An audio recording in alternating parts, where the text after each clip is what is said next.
Hi there, I'm Lisa Doyle with Rockcliff Realtors and East Bay Real Estate TV. Welcome to our How's the Market weekly update. We do an update on the market conditions every Friday, so welcome. Today is Friday, June 24th, and I've got some real good numbers today.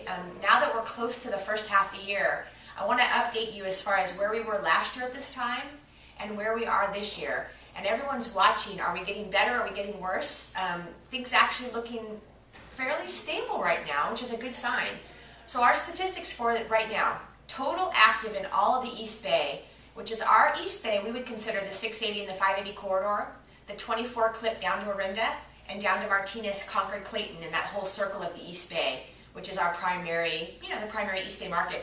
Total active listings, 2,211, which has been a very consistent, stable number for about the last 3 or 4 months. Total pending right now, 1,863. So our pending and our active ratio is starting to be a little bit wider, something to watch closely. A couple months ago, our active and pending were equal, pending down a little bit, so, changes as far as the market conditions. Total close for the year so far this year. I know a lot of people, a lot of calls that we get are asking us, where are we compared to last year? So total closings for the first half of the year so far this year, 3,367 homes closed, whereas last year, there was 3,658. So a small percent higher number of closings last year, which surprises a lot of people because our market conditions have felt more stable. I think it's basically the active inventory that's lower, which is causing prices to stabilize. Our active inventory last year was about 22% higher this time than it is today. And as far as short sales, this is another question that I get daily, is where are we versus last year as far as our bank-owned market and the short sale market? How are we doing with distressed properties? Because that will influence where our market goes from here, which is what we're watching so very closely so we can help you make plans for the future. Last year, the short sale closed the first half of the year was 729 short sale closings. And this year, there was 691. So the short sale market's actually gone down, which a lot of people, that surprises them.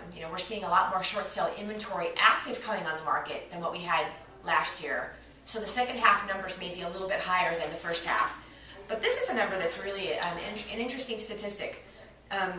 This year, total bank-owned, we're up a little bit over last year. Total bank-owned closings so far this year, 867. And last year there was 683. So our bank-owned market is increasing a little bit, not what they anticipated. Many people this time last year thought we would be absolutely flooded with bank-owned properties this year, which hasn't happened. The banks are being very strategic about their selling of their bank-owned homes. They want to keep the market stable. So just know that every bank that we work with, and we work with most of the major banks, Bank of America, Wells Fargo, what used to be IndyMac Bank, now One West Bank, all the major Chase, they've all said the same thing to us. They're going to release them slowly, keep the market stable and not flood so that things will be stronger. So that's a good sign. Another thing that we are tracking, and I'll get you this information on our next week's update, is one of the questions that I get, again, almost daily, is how much have we declined from the peak of our market?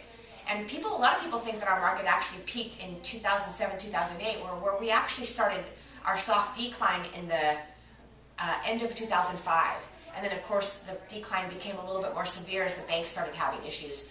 But one of the numbers I'll get for you next week is what is the exact percentages in all the cities that we work, total decline, so that you can decide, is this the best time for you to make that move to the bigger home, strategic planning for you. And, of course, if you have questions about your home specifically, call me anytime. My name is Lisa Doyle.